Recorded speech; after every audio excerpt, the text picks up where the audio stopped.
Chapter 5, Section 1. We're getting into learning about the rate of change and slope. Rate of change and slope. What does that mean? Well, if we think about the rate of change, how far something moves over a period of time, let's say. So if we are going to take a look at a line like this, and this line going up, we would notice that the rate of change over this time period, right, over this time period, it changed by that height. Okay, that's the rate of change. Over this time period here, it increased that much. That's also your slope. When we use this rate of change, it determines what our slope is, right here for our line, determines what the slope of that line is. So let's take a look what this actually looks like and how we can figure that out. Our rate of change is described as, and I'm going to use this, I'm going to use delta.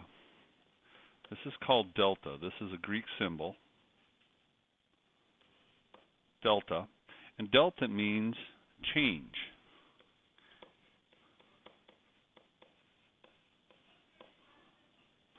So we're going to talk about, if we look at a y or an axis, a coordinate axis, we have our y-axis and we have our x-axis. So we're going to talk about the change in y, how much it changes in y, over the change in x. That's our rate of change. So if we look at a slope, a line that's on our axis that goes between 2 points, we can determine that over this axis, what is our rate of change? As we proceed on the x-axis, what changes on the y-axis? This, by the way, is called slope. How do we determine a slope? Slope is determined by, and this is the slope formula. Now, slope in the slope formula is going to be using the letter M. So when you start using or seeing the letter M, you know that we're talking about slope. So the slope formula looks like this. M equals y2 minus y1 over x2 minus x1. What is our x1 and y1, and what's our x2 and y2? Well, again, we go back to our graph, and we could graph this out.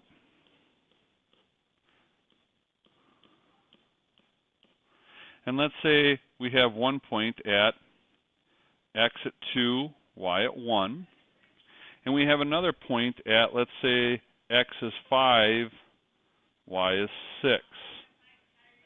Okay, so this point here is 2, 1, and this point here is 5, 6. Those are our x1s and y1s, our x2s and y2s. And remember, a coordinate is always written like this, the x and then the y. So, if we want to know what the slope, in other words, if we drew this line between these 2 points, and we want to know the slope of this line, this right here is the change in y. This right here is the change in x. Our change in y is looking at our y values right here.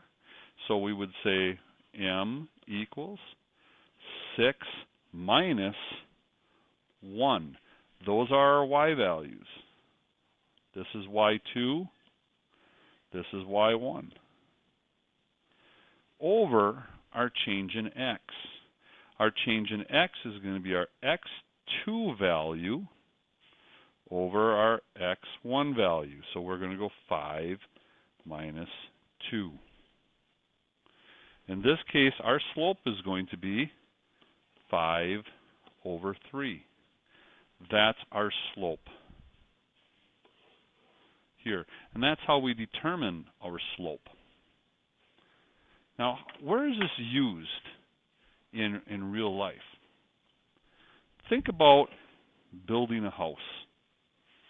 All right, think about maybe repairing a roof on a house. And we have this home here, and it's got this roof on it. And yeah, that's not a very good home, but it gives you an idea. Actually, let's make this, because this looks like a steeple. We're going to make a roof like this here. And we got our home here, okay? When you work on a roof, you hear things like, what's the pitch of the roof? Well, the pitch of my roof is a 612. Have you ever heard that? 612 pitch, or a 412 pitch, or a 512 pitch. What does that mean? It means for every 12 inches we go this way, it goes up 6 inches. When they talk about a 612 roof, they're talking about what? They're talking about a slope. So if we were going to do this, what's our change in y? Well, our change in y is 6, and our change in x is 12. We're talking about a 1/2 slope. If we're talking about a 412, we're talking about a 1/3 slope. This is what they use to be able to determine the pitches of roofs. So yeah, you're figuring slopes, and what we're doing with slopes can also be used later on in life if you're talking about putting a roof on your house and they want to know what pitch the roof is. Okay, where else in a house is there a slope? Think about what you might do with a slope in a house. What's at a slant? Stairs. You've got a staircase going up, and that staircase, let's say, looks something like this. That's not the best staircase, but we're going to grab one step. And let's say the step going up is 8 inches. And what we step on here is 10 inches. Well, what would our slope be? What's our change in y? Our change in y is 8. What's our change in x? Is 10. 8/10 or 4/5. That would be our slope of a staircase. So we can determine our slopes just by knowing how much it changes on the x-axis and how much it changes on the y-axis.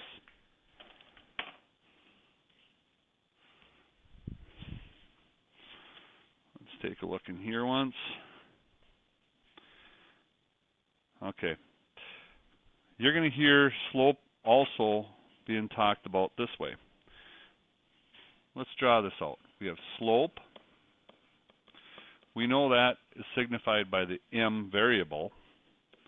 We know that this is the change in y over the change in x. And we know that this is y2 minus y1 over x2 minus x1. But this is also talked about, and you're going to hear this often, slope is really the rise, or how far the y goes up, rise, over the run.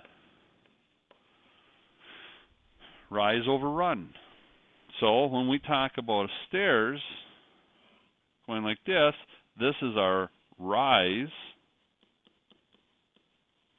and this here is our run. Rise over run, how much has it changed? Rise over run, remember those. Rise over run. Okay? What I want you to do, let's see, before we go into the assignment here, let's take a look at the second part of this. All right, this should be fairly in line with what we've been doing. We're going to take a look at each slope line here, and we're going to determine what the slope is. Now, one other part that I haven't discussed is called horizontal slope, so I've got my XY axis here, okay? Here's X, here's Y, and I've got this straight horizontal line.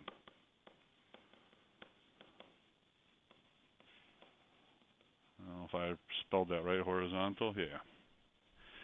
This has a zero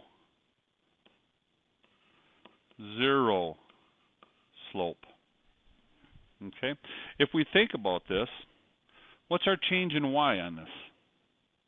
Our change in Y is 0, right? Over what's our change in X? Our change in X can be anything. We can call this 10. Doesn't matter. It's going to be a number, and this is always going to be 0. All right? That's called a zero slope. Horizontal, zero slope. Let's take a look at a vertical line. Vertical lines, remember, it's change in Y over change in X. What's our change in Y? Well, it can be anything. It can be anything. Let's just put 10 there. What's our change in X, though? It's 0. Can we have 0 in the denominator? No. 0 in the denominator is undefined, so this is no slope.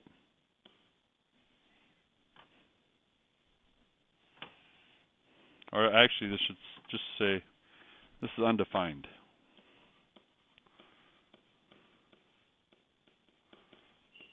Undefined. No slope would be a horizontal line. In other words, you're pedaling a bike and it's not going up or down, it's flat. There's no slope to it. If you can pedal a bike up a straight hill, you can't, right? You're not going to get very far, straight up and down, so you can't do it. It's undefined. There's an undefined slope there. All right. Those are the last two things that you need to know for this section.